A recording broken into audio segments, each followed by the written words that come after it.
What's up everyone? So today we're gonna meet up at a spot and I'm gonna show you guys the new wheel setup on top of the new coilover setup that I recently got installed. I'm meeting up with Justin and his boy Nick, so we're probably gonna go there, show you guys the whole setup, you know, do car things. Not really though, we ain't really rowdy like that. Low-key he is though, but I'm not. So let's get to it. Nah, that's wild. I just saw him do, what's Justin doing? Why did he just do the no burnout? Yeah. Yo. Alright guys, so here's the current setup right here.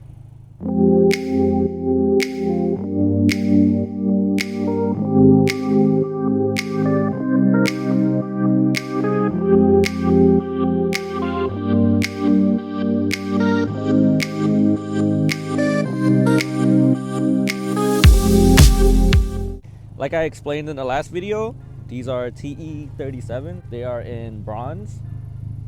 Chasing J's lug nuts. Looks fire. So the specs are 18 by 10 plus 41. So they do sit pretty flush. They don't have as much poke, as you can see in the rears right there. And then we'll go to the left side. She got a little bit of camber in the back. Obviously from lowering the car, it's gonna automatically have some camber. And I am on the RSR's Best-I Coilover suspension, so I don't have an aerolite on or any of that stuff. I got them for a steal. Honestly, for the price I paid for them, I basically got them for less than Fortunato's coilovers. Basically I got it for like BC coilover prices. So I got a really good deal out of those RSR's Best-I coilovers. Pop the hood for you guys real quick. So there are the top mounts, or the top hats. And to be honest, soft or hard setting, so it's like a dial click. You just turn it and you can hear the click. I'm honestly not gonna touch any of that. I just left it the way that I got it out of the box. Basically brand new. The previous owner only had them on for about 3,000 to 5,000 miles before taking it off. The fronts are a pain to do. The rears, so easy. I haven't gotten an alignment yet, so I can't show you guys like what camber I'm on right now or how much toe is sticking out. So whenever I do get an alignment, I'll show you guys that. I'll show you guys the paperwork of how it was before and then after of when they do fix it. I do want to get center caps for these, but I honestly don't know where I can buy them yet. I haven't done as much research looking for them yet, but I definitely do want to get center caps to cover up that ugly hole. Looks ghetto. Weight reduction. That's why these didn't come with center caps. What's a couple grams? I did not get these TEs new, so if you guys see a couple curb marks, the previous owner tracked these and I did not pay full prices for these.